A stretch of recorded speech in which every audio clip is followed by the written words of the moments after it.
Olá, tudo bem? Eu sou Maria Clara Leite e este é o nosso programa cheio de novidades e com muita coisa boa preparada pela nossa produção, com todo o carinho hoje para você que está em casa. Muito obrigada pela sua companhia. Bem, hoje você vai ver aqui no nosso programa. A gente vai ter uma pauta sobre atividade física na melhor idade. Você sabe quais são os benefícios, quais são as melhores atividades a se fazer? Já já a gente fala sobre isso. E também vamos falar sobre prevenção de acidentes da criançada agora nas férias. Isso e muito mais você acompanha a partir de agora aqui no nosso programa que já está no ar.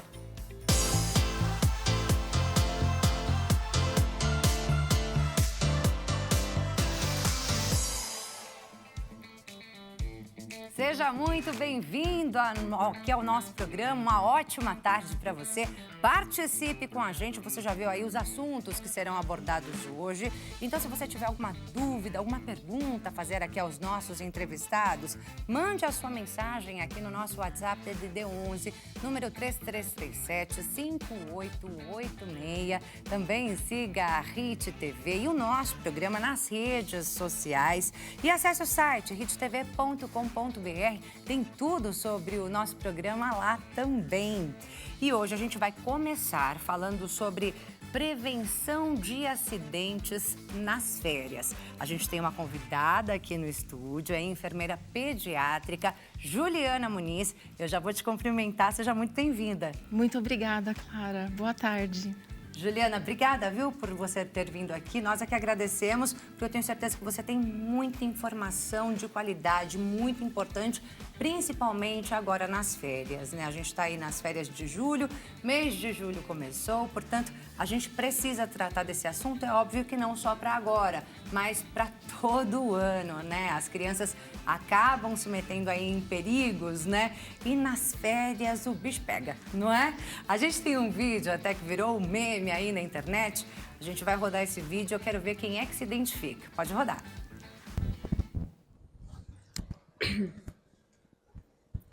Queridos vizinhos, venho por meio deste comunicar que os meus filhos entraram de férias hoje e que se por acaso vocês me escutarem gritando feito uma louca desequilibrada, tenham certeza que eu pedi amavelmente 3 vezes. Agradeço a compreensão e boas férias a todos.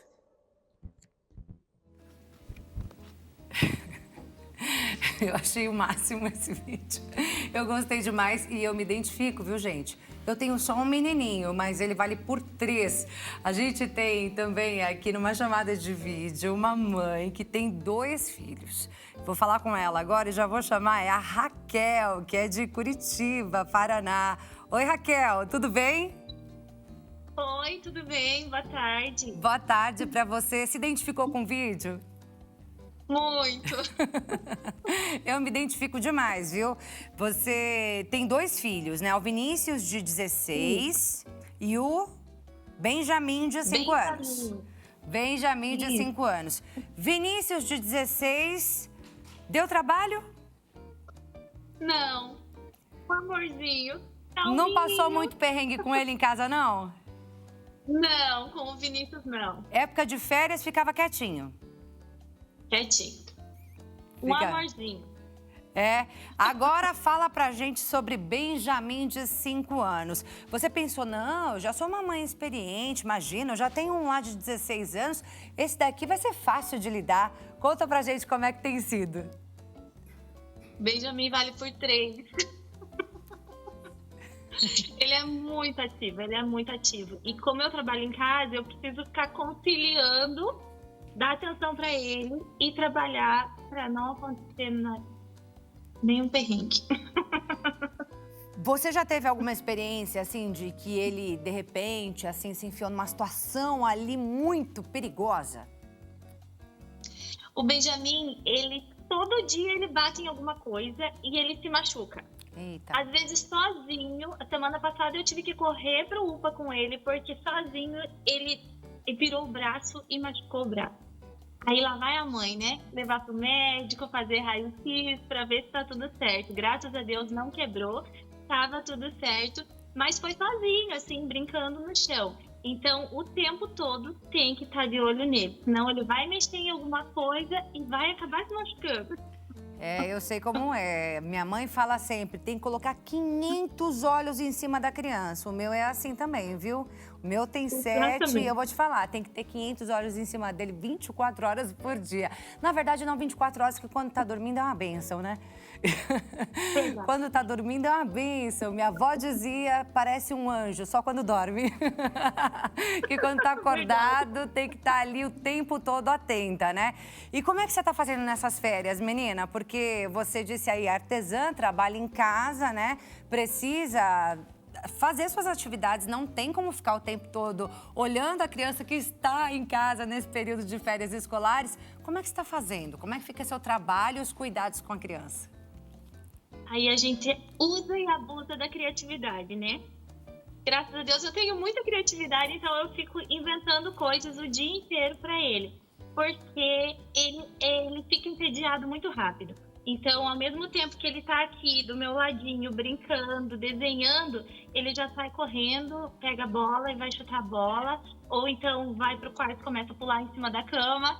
Então, quando eu preciso focar no meu trabalho, eu acabo usando tela. Não tem como escapar. Então, eu ligo a televisão e deixo ele mexer no YouTube Kids. Às vezes, não é sempre. Ele não usa celular, mas a televisão, às vezes, eu preciso usar.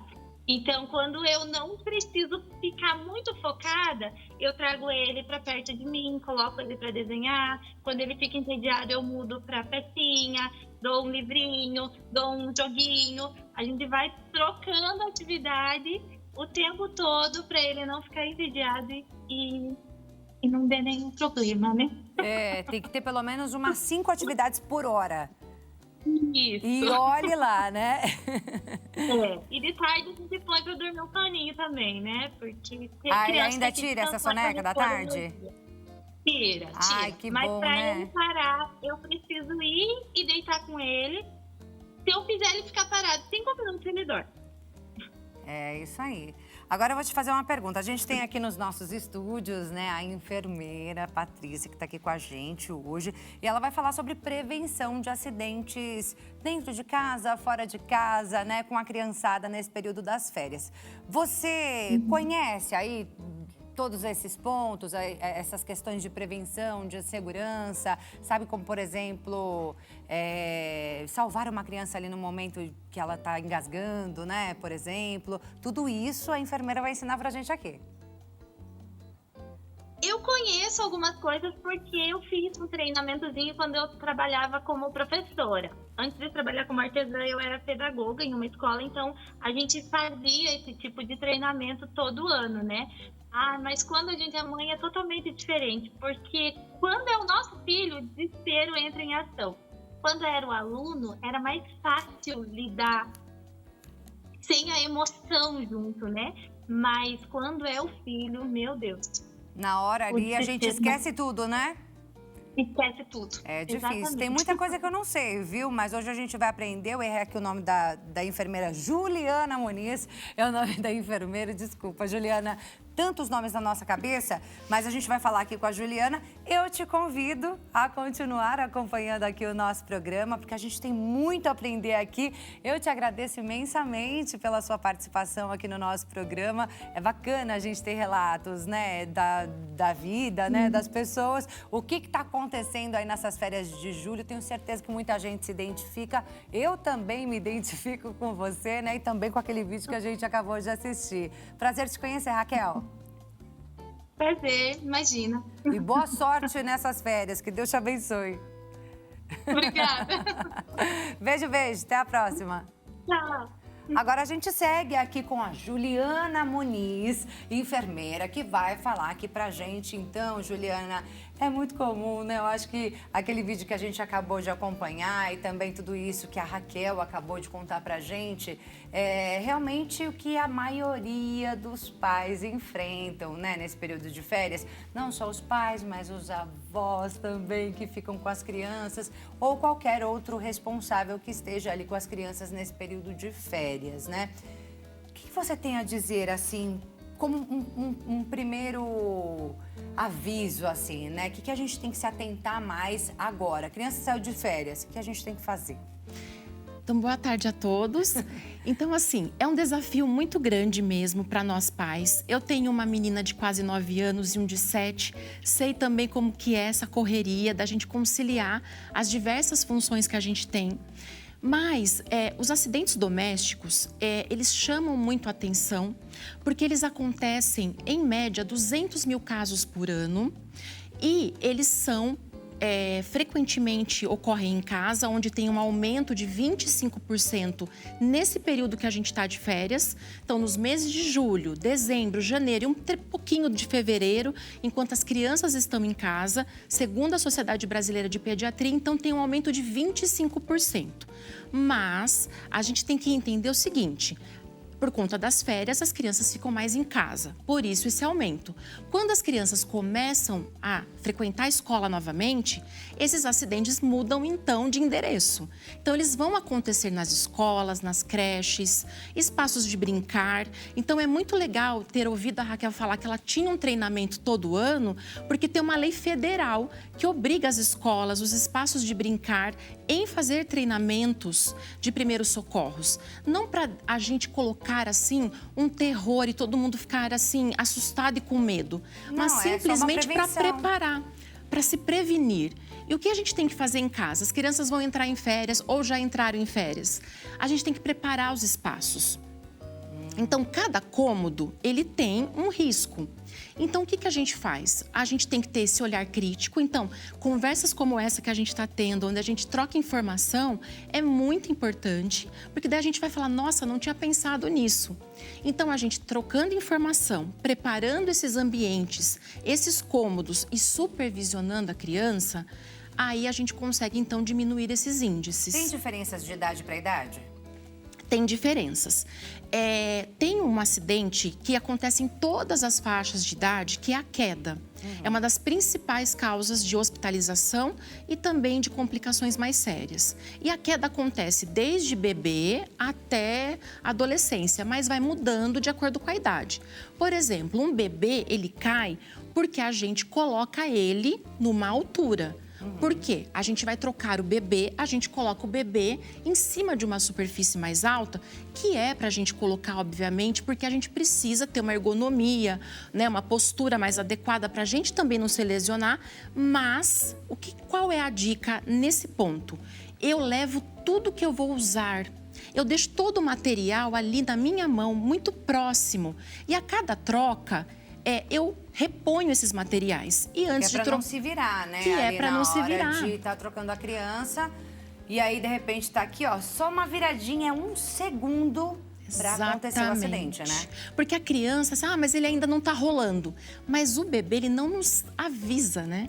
Quando ele aprendeu, né? Ele hoje não rola, mas de repente ele se agitou, chorou. De repente tem ali não está muito estável esse lugar, tem algum travesseirinho, ele consegue se movimentar e então cair. Então, não vire para pegar algum objeto. Não, eu alcanço, ou eu dou uma corridinha para pegar aquele objeto. Não faça isso.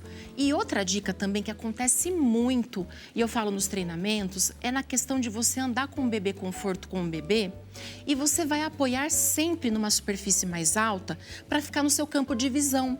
Então, você apoia numa mesa, no sofá, você vai levar até o pediatra, apoia na mesa da secretária ou no sofazinho para preencher alguma ficha, assinar. Não coloque. Mas aonde eu vou colocar? No chão. É estranho. Vou colocar no chão. Ele está protegido, está ali no bebê conforto, mas no chão o perigo diminui. A queda é menor. A queda é menor, exatamente. Quanto mais baixo, menor a queda, não é isso? Menor a queda. Porque uma cômoda, por exemplo, tem quase 1 metro de altura. Então, para um bebê, isso já é muita coisa. Com certeza, né? E aí, a gente tem aí várias situações dentro de casa. Você passou esse dado, né? Que os acidentes domésticos, no caso, né? Aumentam em 25%. E a gente tem a informação também de que a maior parte das mortes de crianças é evitável, né? Exatamente. A gente tem uma porcentagem exata. A cada 10 acidentes ocorridos, 9 não teriam acontecido com essa conversa que a gente está tendo, de informar, de treinar as pessoas, porque eles são evitáveis com medidas simples. Então, por exemplo, as quedas, elas vão evoluindo, né? Conforme a criança vai crescendo, a idade mais crítica é de 1 a 4 anos, porque a criança, ela começa a explorar. O mundo para ela é tudo muito novo e ela precisa dessa exploração para ela se desenvolver. E o bebê, ele olha o mundo de baixo para cima. Então, tudo é muito grande, tudo é muito colorido, curioso e ele precisa, a gente tem que estimular isso. É por isso que a gente, então, prepara os ambientes. Então, é muito bom que os familiares, as pessoas que têm uma criança sob a sua responsabilidade, de vez em quando, vá ali na altura da criança, veja como estão as coisas. Na sua sala, quais são os perigos? Então, as tomadas, por exemplo, estão com proteção? Porque o não, a criança não entende. Essa explicação, não pode. Mas por que não pode? É muito curioso, ela vai colocar o dedinho. Então, coloque um móvel na frente ou coloque uma proteção. Tem adaptadores que vendem nas lojas por preço acessível que você compra e você, então, oclui esse lugar. Então, esse é um exemplo, né, também de prevenção. Vamos falar outros também, Vamos. já, Juliana, para quem está acompanhando a gente em casa, tem filho pequeno, essa criança estava até esses dias na escola, agora está de férias e de repente faltam essas proteções e aquilo que você falou, às vezes a gente nem percebe que aquilo é um perigo, que aquilo é um risco para a criança. Então a gente tem esses protetores de tomadas, tem aqueles também protetores de quinas, né? Isso é excelente. E se você, assim, não tem agora, eu não posso sair comprar agora o protetor, mas de repente você tem uma espuma, você tem aquele macarrão de piscina, você pode cortar e adaptar. Mas tem esses protetores também que você pode comprar para você colocar nas quinas. São excelentes. E outra coisa, assim, sempre mantenha as portas fechadas. A criança, ela pode abrir a porta a qualquer momento, ela vai crescendo, ela vai ter acesso a quintal, a lavanderia, a banheiro, ao elevador. Então, tudo isso com uma simples trancar a porta e deixar essa chave inacessível, pronto, você já evitou vários problemas. Produtos tóxicos também sempre para cima, remédios, a gente tem que lembrar disso, né? Exato. E se você não tem um lugar, um armário, que você consiga guardar todos os produtos numa parte de cima, você então tem também um dispositivo que você coloca nos armários e também no vaso sanitário é importante lembrar que você coloca esse dispositivo e só você consegue tirar. A criança não vai ter a força necessária para tirar. Então, você já evita vários problemas. E nunca deixe a porta do banheiro aberta, não guarde medicamentos ali no armarinho do banheiro. Perfumes, substâncias químicas, veneno. E outra coisa que a gente nunca para pensar são as plantas. A gente também tem que pensar que planta que a gente tem em casa, porque muitas plantas, elas são tóxicas. E a criança, ela se desenvolve com sentidos. Então, ela quer sentir a textura, ela põe na boca. Então, também se atente às plantas que você tem em casa. Olha, eu não tinha parado para pensar nisso não, viu? Mas eu não tenho muita planta, então... Porque não dá tempo de cuidar, entendeu? Então, assim, eu não tenho muita planta, mas assim, nunca tinha parado para pensar nas plantas. E é verdade, né? Aquilo que você acabou de falar. Muitas vezes a gente tem ali vários riscos dentro de casa e não percebe, não lembra, não se atenta, né? Então, se você tem um relato para contar pra gente, você que está acompanhando aqui o nosso programa, tem um relato para contar pra gente, tem uma história que aconteceu aí com seu filho, com seu neto, que aconteceu aí um perigo como esses aí durante as férias, o que você fez? Qual foi sua reação ali no momento? Que dica que você dá pra gente? Manda uma mensagem aqui pro nosso WhatsApp, DDD 11, número 33375886, esse número que aparece aí na sua tela. Conta pra gente, compartilha com a gente, participe do nosso programa. Tem alguma dúvida? Manda sua dúvida aqui também para nossa convidada, para Juliana Muniz, não esqueci mais seu nome, para Juliana Muniz, que está contando aqui tudo pra gente, ela é experiente no assunto e está mostrando pra gente que a gente tem que observar muito mais do que o que a gente já observa, né? E além da casa, além de tudo isso que a gente falou, durante as férias muita gente viaja. E durante a viagem a gente tem que redobrar esses cuidados, não é isso? Se a gente vai para um hotel fazenda... Quais são os cuidados, Juliana? O primeiro cuidado começa no trajeto, porque o primeiro acidente que mais causa mortes na faixa etária, todas as faixas de idade, né, envolvendo as nossas crianças, são os acidentes de trânsito. E na condição de ocupante é a maioria dos casos de acidentes. O problema é o cinto. O problema é o cinto e a cadeirinha. Então, o bebê, a criança, tanto menor quanto maior, sempre transportá-la com cinto de segurança e no assento específico para a sua idade. Então, o bebê até 1 ano deve ser transportado no bebê conforto de costas para o motorista. Por que isso? Porque o bebê, ele é muito molinho, ele está em desenvolvimento, ele não sustenta o pescoço.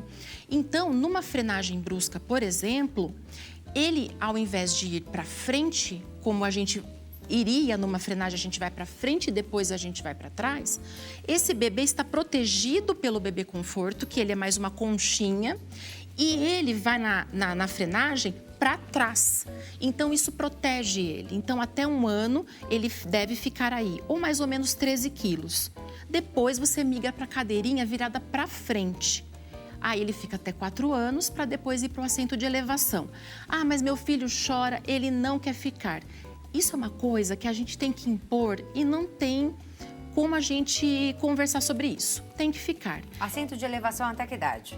Assento de elevação até 1,45 m. É tamanho, né? É tamanho. Por quê? Porque aí não tem perigo, né? Por conta do pescocinho e tal. A criança tem que ter altura suficiente para ir atrás somente com o cinto de segurança, até os 10 anos de idade. Só depois que ela pode, então, ir para o banco da frente. Até os 10 anos de idade, então, atrás, independente da altura. Atrás. Depois pode ir. E depois pode ir. Então, a primeira medida para a viagem é você se preocupar no transporte. Aí, tudo bem. Vou fazer uma reserva de hotel, de pousada. Sempre verifique se é um hotel voltado para o público familiar, público que tenha crianças. Porque esses hotéis, eles costumam já ter algumas características voltadas para esse público. Então, tem um adaptador no assento do vaso sanitário, tem uma proteção da piscina, onde fecha por determinado momento, para que a criança não acesse, tem monitores. Então, sempre se informe sobre isso. Tudo isso precisa tomar cuidado e também tem aquele cuidado com o avião, né? Quem vai viajar de carro tem esses cuidados e dentro do avião também tem que prestar atenção. Então, dentro do avião, não tem... se fôssemos pensar assim, na lei mesmo, na questão do que a Sociedade Brasileira de Pediatria indicaria, também seria necessário que a criança fosse transportada num assento. Mas isso não é possível. As companhias aéreas, enfim, a criança ela deve ir, o bebê no colo da mãe ou do pai responsável, e a criança maior pode ir, então, num assento com um cinto de segurança. Aqui as dicas, na verdade, para a criança é mais com relação ao conforto dela nesse trajeto. Você levar atividades para que ela faça, pinte, desenhe. Tem vários joguinhos que eu indico para você levar, que leva na bolsa. São cartinhas pequenas que dá para você interagir, brincar com a criança. Né? O bebê pequeno pode ter dorzinha no ouvido, então é bom levar a chupeta, que ajuda também. Então, no avião, a questão da segurança, então, ela é a questão do cinto ou o colinho da mãe e do pai, e o pai e a mãe com o cinto de segurança, mas a gente tem que se preocupar mais com o conforto. Kit primeiros socorros, Juliana, é importante ter também? É muito importante a gente ter, porque tem acidentes que você não vai agir de imediato. Você deve chamar um socorro, mas algumas situações você pode já fazer um primeiro atendimento. Então, é importante a gente ter alguns itens de primeiros socorros. Eu vou dar um exemplo. Além das quedas, é muito comum nos acidentes domésticos nós termos casos de intoxicação, casos de afogamento e casos de queimadura. Numa queimadura, por exemplo, o que você faz de imediato? Você pega a criança, então, por exemplo, ela encostou a mãozinha no forno que está quente. O que você faz imediatamente? Você coloca a mãozinha da criança embaixo da água corrente por pelo menos 10 minutos. Por quê? Porque essa água corrente neste local vai fazer o resfriamento. Porque se eu não fizer isso, a pele continua queimando. Então, eu deixo 10 minutos embaixo, então, dessa torneira de água natural, de água corrente, nunca água gelada.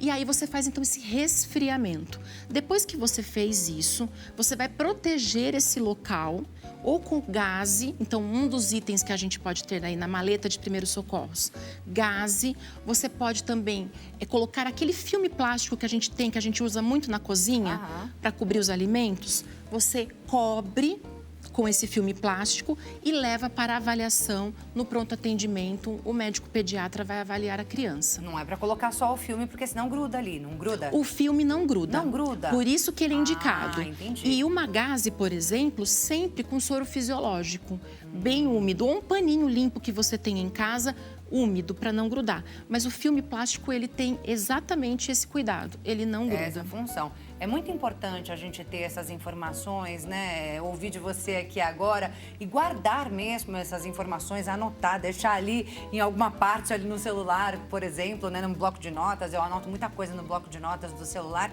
para que a gente realmente siga esse passo a passo corretamente. Porque tem muita gente, tem aquelas receitas caseiras, né? Para queimadura, por exemplo. Então a pessoa vai lá, por exemplo, vou passar pasta de dente. Exato. Acabou isso. Piorou mais ainda aquele ferimento, né? Não tem pasta de dente, pomada. Nenhum tipo de pomada. Nenhum tipo, nada. É recomendado. É a água para você fazer esse resfriamento, proteger o local e passar por uma avaliação. Dependendo do grau da queimadura, né, da profundidade atingida, da extensão da queimadura, aí vão ser prescritos pelo pediatra, no pronto atendimento, o cuidado necessário. E são várias as situações, né, que a gente pode enfrentar ali com a criança ao longo da vida inteira, né? Porque são situações que a gente enfrenta com crianças e com adultos, né? Qualquer um pode se queimar e quem estiver ali por perto precisa prestar esse auxílio, prestar esse primeiro socorro, né? Exato. Então, a gente precisa aprender a fazer muita coisa. Mas uma das coisas que que os pais mais temem, eu acredito, é justamente que a criança se engasgue. E isso acontece muito com bebês, principalmente aqueles bebês que estão amamentando. Então, a Juliana trouxe pra gente, inclusive, uma boneca, né? Isso. Uma boneca para ensinar como é que a gente deve fazer esse procedimento aí corretamente, né, Juliana? Então, mostra pra gente. Então, como eu disse, tem acidentes que você tem que agir prontamente, rapidamente. Não dá para esperar socorro. Não dá para esperar. Porque até você encontrar alguém, você ligar para alguém, chamar o socorro, você está perdendo tempo. Por quê? Porque a criança engasgou, porque esse líquido ou objeto que ela colocou no nariz, na boca, ele vai obstruir a via aérea, que é onde vai passar o ar. Ali é só para passar o ar e não ter um alimento, alguma coisa. Mas, pelo engasgo, esse alimento foi. E aí, nada vai resolver a não ser a manobra. Então, se o bebê tiver, né, de 0 anos, né, for recém-nascido até 1 ano de idade, e você encontrou ele, e como você sabe que ele então teve um engasgo? Você acabou de alimentá-lo, e aí ele parou de chorar, está agitado, e às vezes está ficando roxinho, então ele está engasgado. Então, o que você vai fazer? Você pega o bebê imediatamente e você vai virá-lo de bruços. Sendo que você tem que ter o cuidado de não ocluir o rostinho, porque na hora do nervosismo você pega assim. Então, tenha o cuidado de fazer um V ou um C, o que for mais confortável na hora. Então, você faz um V aqui para manter essa via aérea, né? Essa boquinha aberta, livre para sair esse líquido ou esse alimento, deixa de barriguinha para baixo, numa posição onde a cabeça fica mais baixa em relação ao corpo, porque aí você facilita essa saída. E o que você vai fazer? No meio das costinhas desse bebê, com essa parte mais durinha da mão, não são tapas, é com essa parte chamada região hipotenar da mão. Aí você, pode sentir aqui, é essa parte durinha. Você vai aplicar 5 golpes aqui nas costas. Com que intensidade, hein? Porque dá até medo de machucar a criança, então, né? Muita gente tem muito medo, mas você vai sentir assim, né? De acordo com o bebê, se ele for maior, se ele for menor, você vai sentir a resistência. Mais durinho, mais molinho, mais né? durinho. Você vai sentir a resistência. Você vai fazer um movimento firme, sem se preocupar. Não é uma batida, é um movimento firme para fazer vibrar esse local, para deslocar esse objeto, esse alimento, esse líquido que está aqui obstruindo. Eu vi que você não fez só uma batida, mas fez... São parou a 5. sua mão ali e deu Isso. uma pressionada. Então essa é a ideia? É essa a ideia. Então 1, 2, 3, 4, 5. E depois? Depois você vira o bebê, cabecinha mais baixa em relação ao corpinho, e com o dedo indicador e médio, você vem no meio do peitinho dele, entre os mamilos,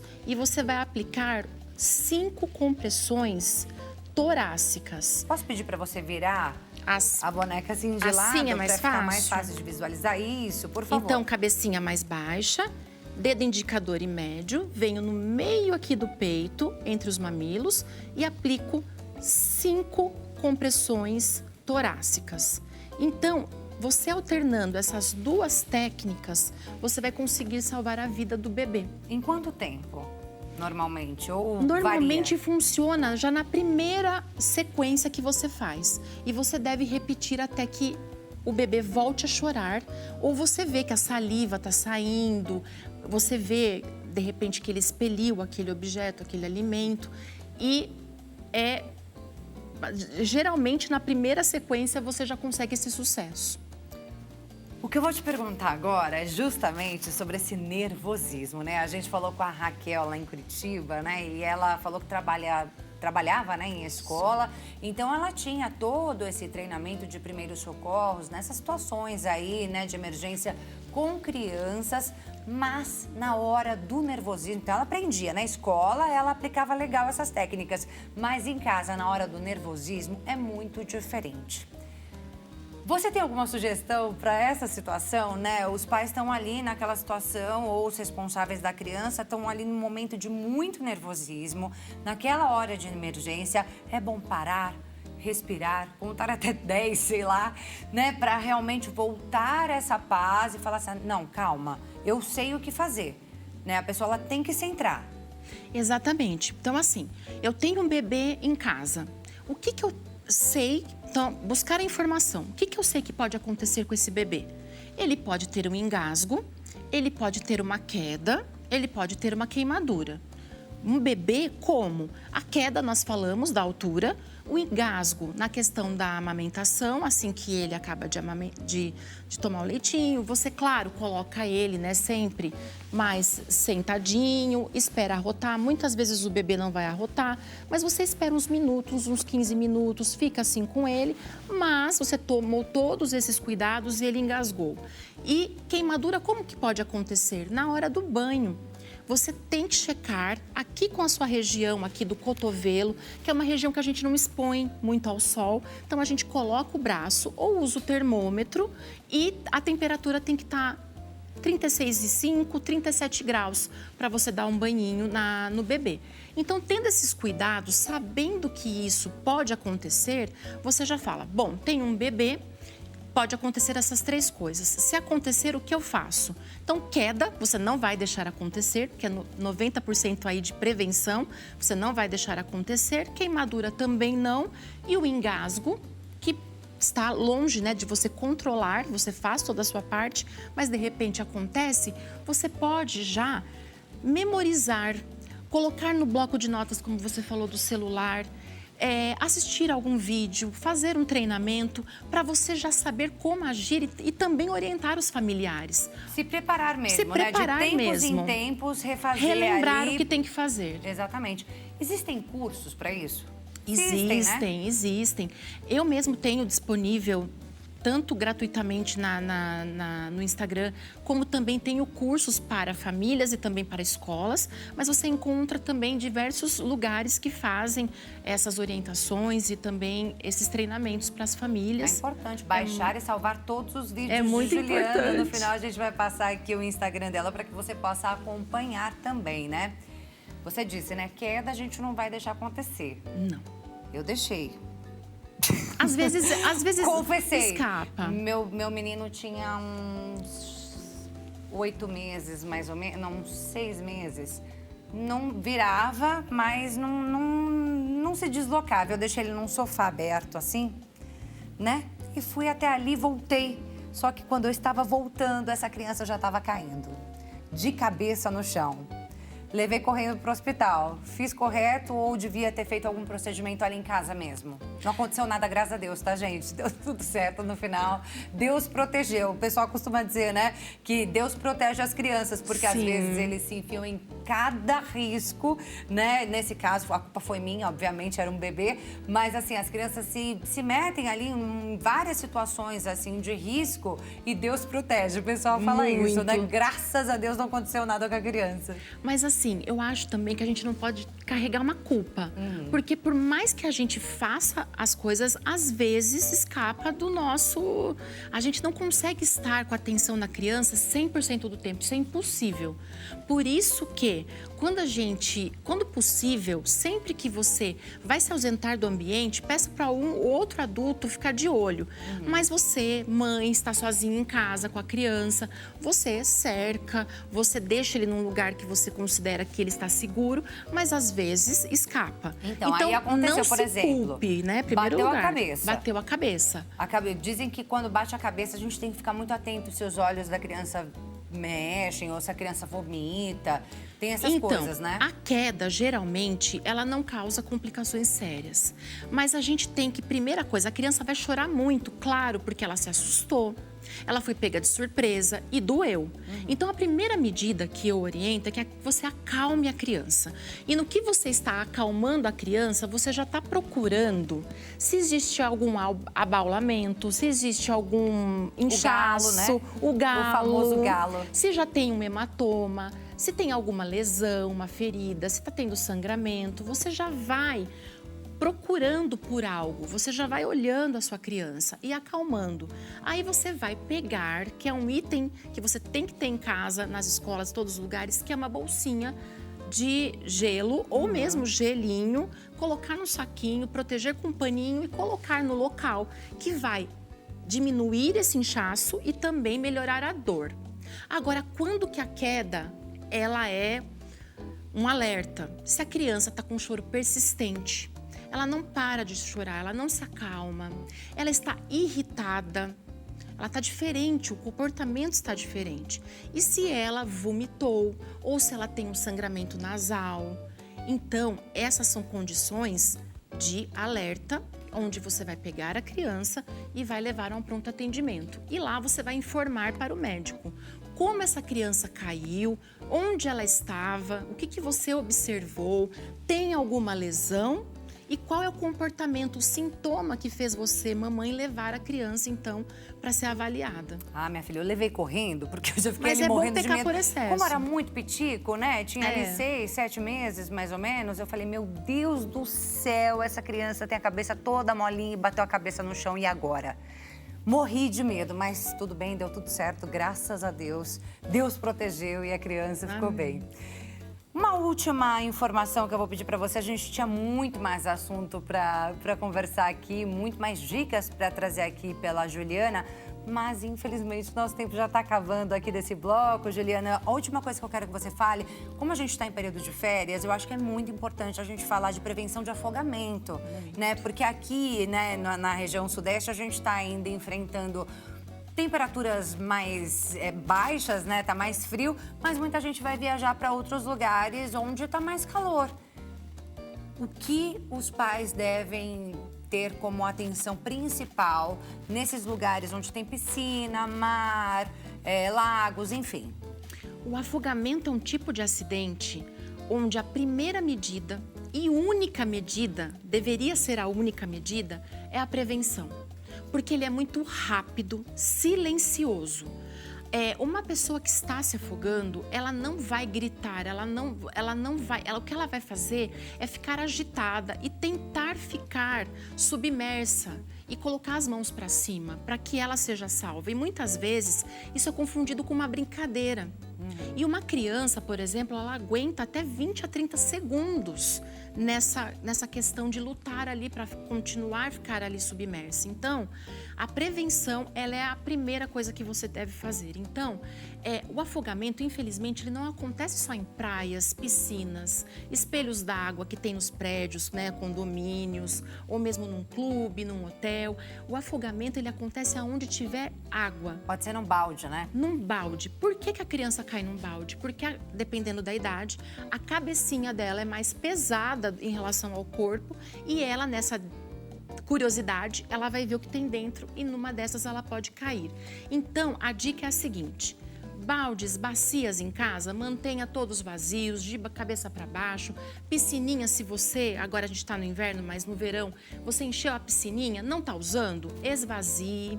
Não deixe a banheira que a criança tomou banho cheia. Tire aquele ralinho, esvazie antes de vocês saírem do banheiro, mantenha as portas fechadas, não tem acesso à lavanderia, ao banheiro. Então, é a prevenção. É isso aí. Ju Muniz é o seu arroba, né? jumuniz.enfermeiro. Olha, eu super íntima, né? Mas é Ju mesmo. Né?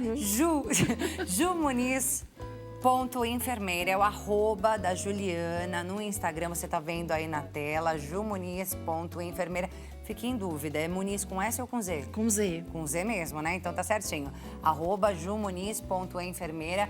Esse é o arroba dela, então, lá no Instagram. Como você disse, são muitos os conteúdos que você posta, né? Muitas aulas que a Juliana dá ali para que a gente possa ficar atento sobre todos os perigos, né? Que estão cercando aí as nossas crianças e até a gente mesmo. É importante a gente ter essas noções de primeiros socorros, baixar esses vídeos, né? Deixar ali guardadinho no nosso celular para que a gente saiba, né? O que fazer numa situação de emergência. Muito obrigada por todas as informações super valiosas que você trouxe aqui pra gente, né? Para nós que somos pais, mães, avós, tios, enfim, super valiosas. E eu vou ali dar um recadinho, mas eu vou pedir para você deixar aquela sua última mensagem de alerta aos pais, olhando aqui para essa câmera, enquanto eu me desloco até ali. Obrigada, viu? Muito obrigada, Clara. Muito obrigada a você que está assistindo. Eu quero deixar a seguinte mensagem. A primeira é: curta as férias, aproveite esse momento com as crianças e com essas dicas de prevenção, você consegue fazer essas mudanças que são simples na sua casa para que você curta sem ficar nervosa, mas sempre prevenindo para manter a segurança da criança nesse tempo que você vai passar com ela. Então, um grande abraço. Muito obrigada mais uma vez, viu? Bem, e agora a gente vai a um breve intervalo e já nós voltamos com muito mais aqui no nosso programa. Continue com a gente.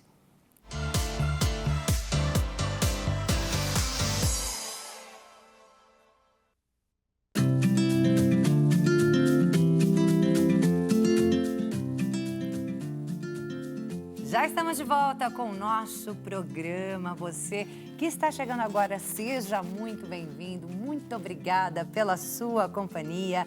A gente teve um primeiro bloco aqui, uma aula com informações valiosas sobre prevenção de acidentes com crianças, principalmente agora, nesse mês de férias, né? Julho, criançada tudo em casa, aprontando a valer. Então, realmente são informações muito importante. Se você perdeu, já acessa lá o nosso YouTube, Hit TV ao vivo. Dá para você conferir depois esse material lá que vai estar completo o nosso programa de hoje, para que você possa acompanhar essas informações. Gente, todo mundo precisa saber. Não somente aquelas pessoas que têm filhos, né? Mas os avós que estão ajudando a cuidar, os tios e todo mundo, porque pode acontecer qualquer emergência, né? Com uma criança ou também com os adultos. Então é importante que todos saibam fazer ali esse primeiro atendimento, os primeiros socorros. Depois a gente vai acompanhar também muita informação importante sobre atividade física na terceira idade, é isso mesmo. A atividade física a gente já sabe que é importante para todo mundo, né, ao longo de toda a vida. E na terceira idade tem um papel muito especial, tem um papel ainda mais importante.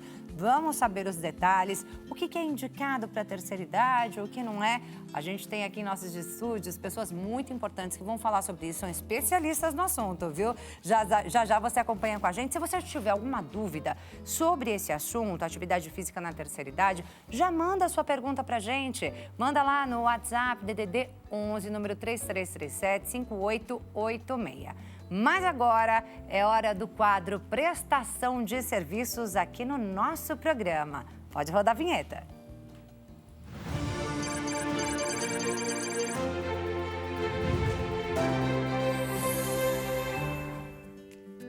E eu começo falando de oportunidades de emprego aqui em São Paulo. Quem está em busca de uma colocação no mercado de trabalho já pode se candidatar a uma das oportunidades que estão lá no Centro de Apoio ao Trabalho e Empreendedorismo, o CAT. Olha só, essas vagas abertas são de atendente de lojas e mercados com salário de R$ 1.882 e para auxiliar administrativo também, com remuneração de R$ 1.600. Para concorrer às vagas, os candidatos precisam ter experiência mínima de 6 meses nessas áreas, além, é claro, de ensino médio completo. As inscrições devem ser feitas pelo site cate.prefeitura.sp.gov.br. Eu vou repetir, cate.prefeitura.sp.gov.br. Bem, ainda falando de emprego, o governo federal detalhou o novo cronograma de provas para o Concurso Nacional Unificado, chamado Enem dos Concursos. O Concurso Nacional Unificado estava aí com as provas previstas para o último mês de maio, mas elas foram adiadas por causa das fortes chuvas que atingiram o estado do Rio Grande do Sul. E agora a nova data do processo seletivo é o dia 18 de agosto. Os resultados serão divulgados em novembro e a convocação está prevista para janeiro do ano que vem. O Concurso Nacional Unificado tem mais de 2 milhões de inscritos, concorrendo para 6.640 vagas em todo o Brasil. Agora a gente fala de economia. Quem tem dívida no cartão de crédito rotativo pode fazer a portabilidade dessa dívida para outra instituição financeira com melhores condições para renegociação. É isso mesmo, essa medida foi determinada pelo Conselho Monetário Nacional no final do ano passado, mas ela só entrou em vigor nesta semana. O objetivo é reduzir o endividamento e melhorar a capacidade de compra do consumidor. Quando um cliente entra com pedido de portabilidade da dívida, o banco original tem até 5 dias para fazer uma contraproposta. E caso o usuário desista de portar o saldo devedor, é essa empresa original que deve comunicar à instituição da renegociação. Bem, agora a gente vai falar sobre um remédio aí, uma boa notícia sobre saúde. É que um medicamento que ajuda a retardar a progressão do Alzheimer foi aprovado nos Estados Unidos. Olha aí, a droga atua diretamente para remover o acúmulo de placas beta-amiloides no cérebro de pacientes em estágio inicial da doença. Segundo o estudo, o remédio que você vê aí nas imagens se mostrou bastante eficaz em retardar o declínio cognitivo e funcional em até 35%. A aplicação do medicamento é feita por injeção. Bacana essa notícia, né? Bem, por hoje essas foram as prestações de serviço, mas a gente volta com outras notícias ao longo da nossa programação aqui dentro do nosso programa.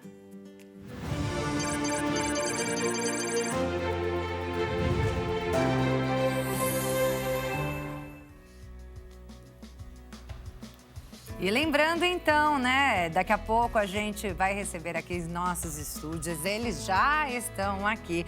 Nós temos um especialista, cardiologista, médico do esporte, que está aqui com a gente, vai falar tudo sobre atividade física na terceira idade, principalmente para as mulheres, é isso mesmo. Porque a gente tem aqui uma mulher, gente, quando vocês virem, vão cair de costas, viu?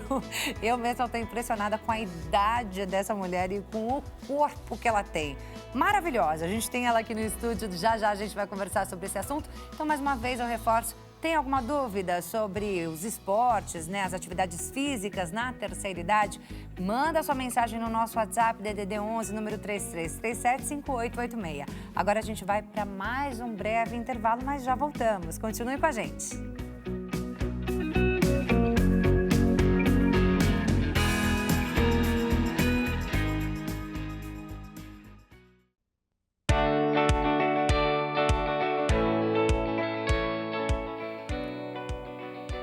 Já estamos de volta com o nosso programa Hoje nós já tivemos aí um bate-papo super bacana sobre prevenção de acidentes domésticos, agora nas férias, com a criançada. E agora a gente vai trazer um assunto também que é super importante, que são as atividades físicas na terceira idade. Mas antes da gente chamar aqui os nossos entrevistados que já estão nos nossos estúdios, eu vou chamar o quadro Bumbum nas Redes, que tem tudo a ver com esse tema. Pode rodar a vinheta.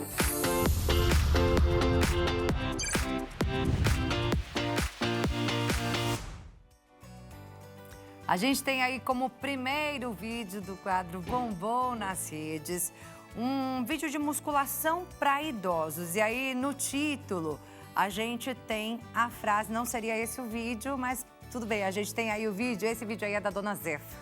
Eu amei o vídeo da Dona Zefa, ela foi inspiração para mim também. Vamos subir o som? Em pleno domingo, não crio coragem de me levantar, acordar na segunda-feira para poder fazer uma academia, enquanto eu vejo a Dona Zefa. Gente, olha o peso que essa mulher pega. Eu vou dizer uma coisa para você, gente, não sou obrigada não. Olha, amanhã, segunda-feira, eu vou parar com essa conversa de que toda segunda-feira eu começo a fazer academia, eu vou começar, porque essa vergonha eu não passo mais. É isso aí, essa é a Dona Zefa, de 75 anos, e a pessoa que grava ali o vídeo, ela fala, né? Ela se sente ali humilhada.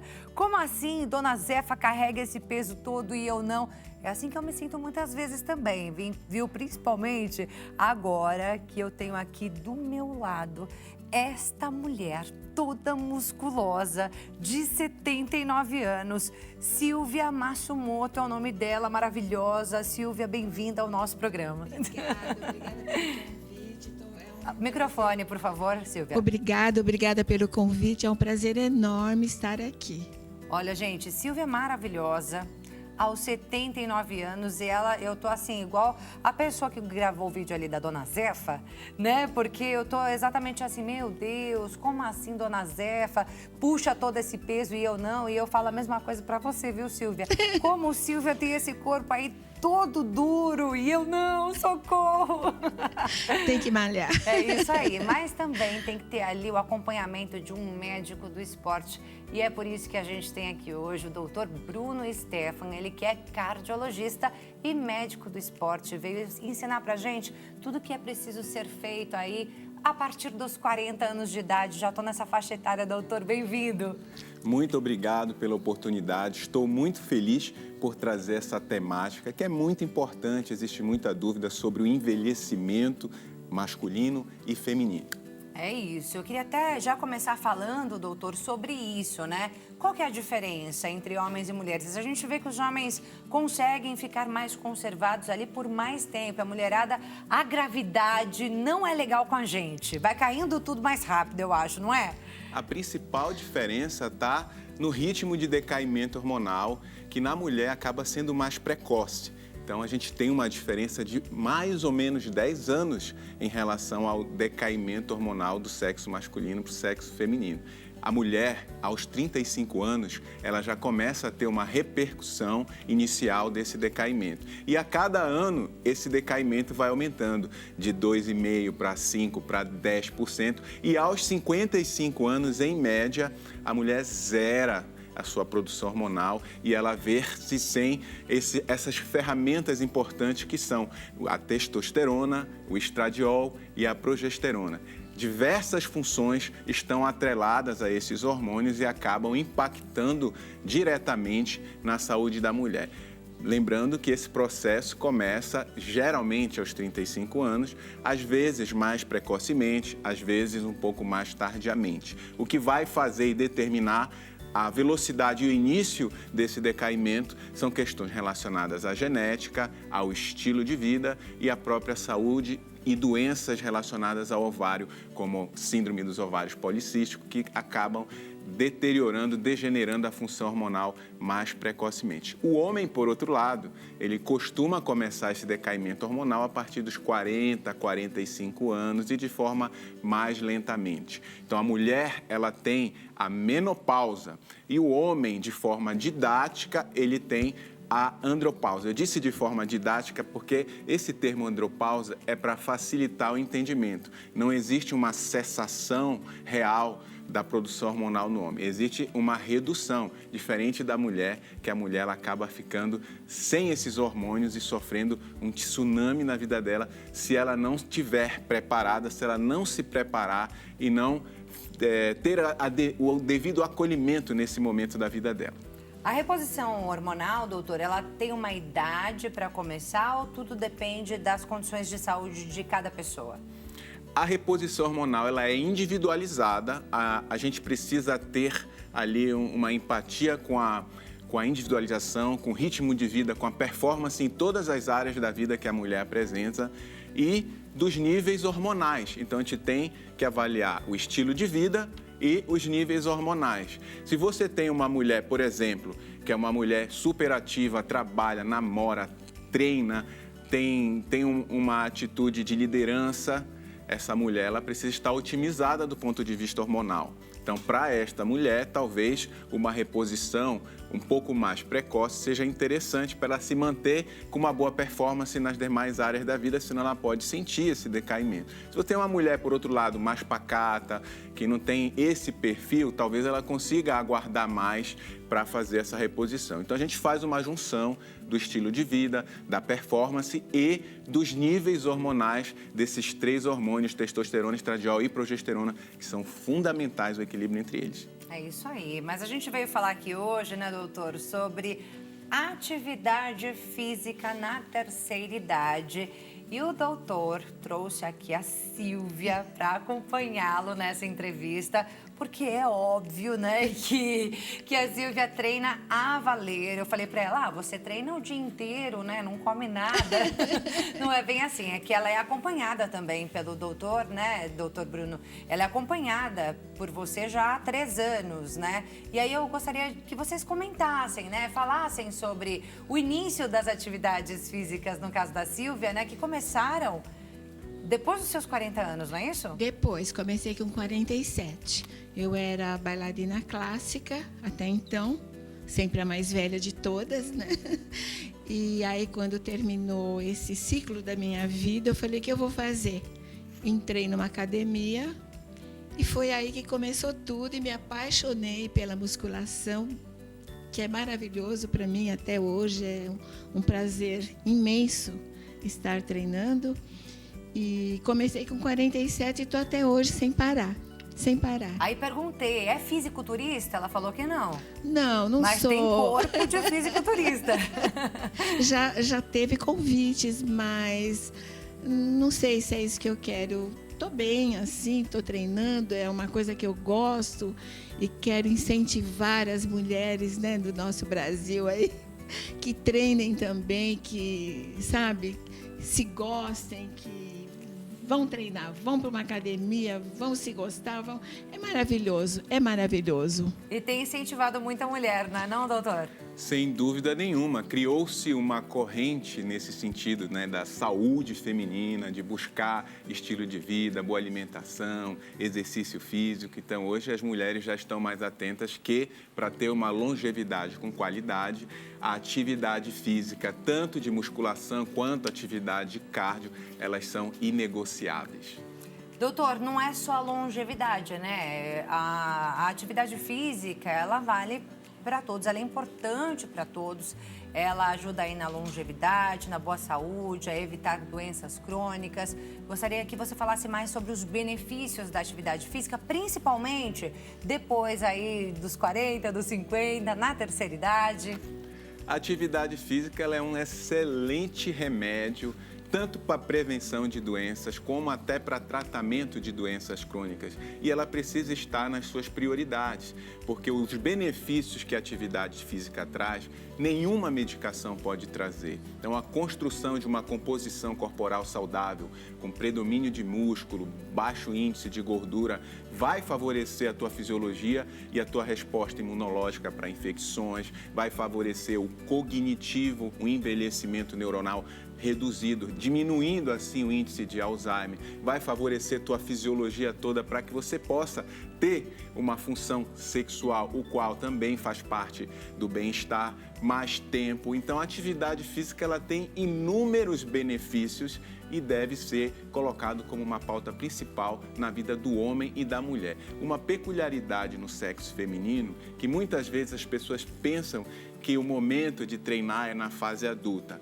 mas é durante a mulher jovem, a mulher adulta jovem, aonde ela consegue a construção da maior quantidade de massa óssea. E essa massa óssea está relacionada ao pico do estradiol. Então, ela deveria aproveitar esse momento da fase de adulta jovem para construir osso, reserva de massa magra, que inclui o osso. Então, as mulheres, a melhor prevenção da osteoporose é esse banco ósseo que é construído na fase de adulta jovem. Então, as meninas hoje elas precisam buscar treino de academia, treino de impacto, que é o que gera a produção óssea, aproveitar o pico do estradiol. Prevenção de todas as doenças, na verdade, né, doutor? Previne tudo, né? E ajuda aí na qualidade de vida, aumenta a alegria, o bem-estar, né? É tudo de bom a atividade física. E a Silvia, com certeza, faz musculação, né, Silvia? Faço musculação. Além de musculação, você faz algum outro tipo de atividade? Porque eu gostaria de saber quais são as melhores atividades físicas para quem está na terceira idade, quais são as atividades físicas mais indicadas para quem está na terceira idade, se tem diferença para homem e mulher, né? Então, gostaria que você falasse primeiro, Silvia, o que você faz? Qual a sua rotina? A minha rotina. Atualmente, agora é só mesmo a musculação. Mas até pouco tempo atrás eu fazia, junto com a musculação, fazia pilates, que também é muito bom pilates. Mexer com o físico, para mim, é tudo de bom, gente, é tudo de bom.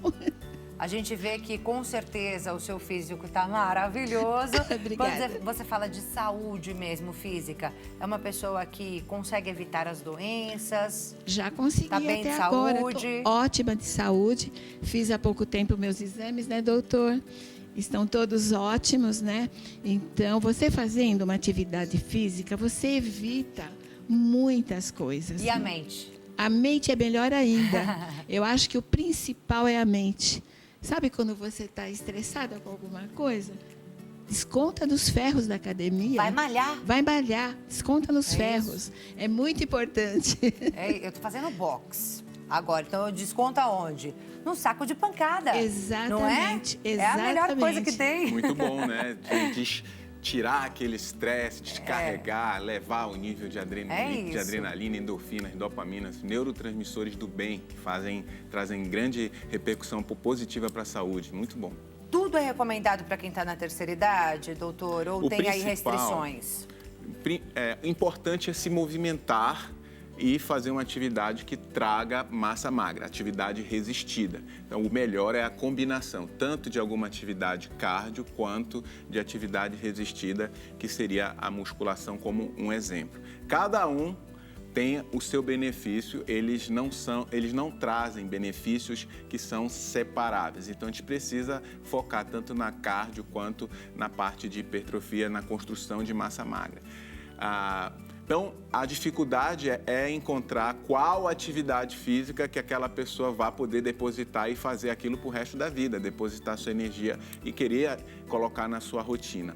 No caso da Vera, que ela escolheu a musculação e ela passa lá 1h30, 2 horas, sem nenhum estresse, para ela é uma terapia, uma satisfação. Não necessariamente todo mundo precisa fazer somente musculação. Uma pessoa ela pode optar por fazer uma dança, optar por fazer pilates, optar por fazer treino metabólico, contanto que ocorra esse formato híbrido que possa gerar tanto músculo quanto atividade cardio. Então, a combinação dos dois é o melhor cenário. E o mais importante é encontrar aquilo que você gosta, que você tenha satisfação e possa incluir na sua rotina, pelo menos aí de 3 a 5 vezes por semana. Tempo por dia, tem? Depende, a gente tem aí uma divisão em relação a níveis de intensidade de treino. Então, se a pessoa treina em alta intensidade, batimento cardíaco lá em cima, esse treino ele fica encurtado, né? É um treino menor. O ideal é sempre combinar, a combinação é a melhor estratégia. Faz uns 2 dias de treino de alta intensidade, de 20 minutos, que é o HIIT, traz muito benefício à saúde cardiovascular. E os outros dias pode fazer de moderada intensidade, numa zona mais confortável, que também é muito bom e mais prazeroso às vezes. Você treina quanto tempo por dia, Silvia? 2 horas, 1h30, 2 horas. Um dia eu vou chegar lá, meu Deus, eu vou chegar lá.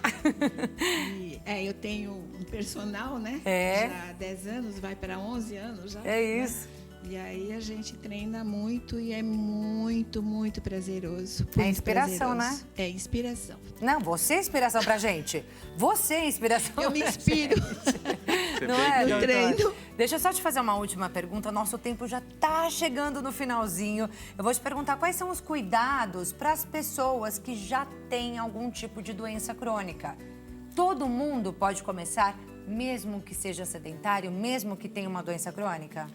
A atividade física, ela está aberta para toda a população, todo tipo de pessoa, com doença crônica ou não. É um benefício que a pessoa agrega. Então, são raras as condições onde existe uma contraindicação absoluta da atividade física. Porém, quando a pessoa tem uma doença crônica, hipertensão, diabetes, a própria obesidade, dislipidemia. Então, quando se tem doenças crônicas, o recomendado é que antes de iniciar uma atividade física, passe num médico para fazer os exames complementares, exames de avaliação cardiovascular, principalmente se você tem mais de 40 anos, para que possa usar essa ferramenta poderosa que é o exercício a favor e esse estresse do exercício possa levar a um resultado, uma resposta fisiológica favorável e não a agravo, a dano de saúde, que quando as pessoas não fazem as devidas precauções de ir no médico, fazer os exames, muitas vezes são surpreendidas de forma negativamente, como alguma lesão ou alguma manifestação de doença durante a atividade física. Então, procure o médico, faça os exames, espera a liberação do médico, preferencialmente um cardiologista, que tenha essa inclinação para a parte do esporte, para poder te ajudar da melhor forma para agregar esse pilar que é muito importante e que gera substâncias que vão ajudar na tua saúde, as miocinas. É isso aí. Eu vou passar aqui, então, o Instagram do Dr. Bruno Stephan, @drbrunoStephan, tudo junto, como você está vendo aí na sua tela. Também tem o Instagram da Silvia, que é o @SilviaMassumoto. Ela também posta muita coisa lá, é inspiração, dá dica para muita gente, né? Gente, muito obrigada pela participação de vocês aqui. A gente já está coladinho ali com o jornal, a gente já vai com eles. Vou só deixar vocês darem o tchau. Gente, treinem. Mensagem final. Treinem e treinem. Obrigada, doutor. Obrigado pela oportunidade. Estamos aqui para novas temáticas como essa. Muito feliz de estar aqui. É isso aí. Sigam eles ali nas redes sociais e vocês vão ter muito mais informações. Agora a gente finaliza aqui essa parte. Eu agradeço muito a vocês, agradeço aos nossos telespectadores. Muito obrigada pela sua companhia. A gente volta com o nosso programa amanhã, no mesmo horário, às 2 da tarde, aqui na Rede TV. Fica com Deus.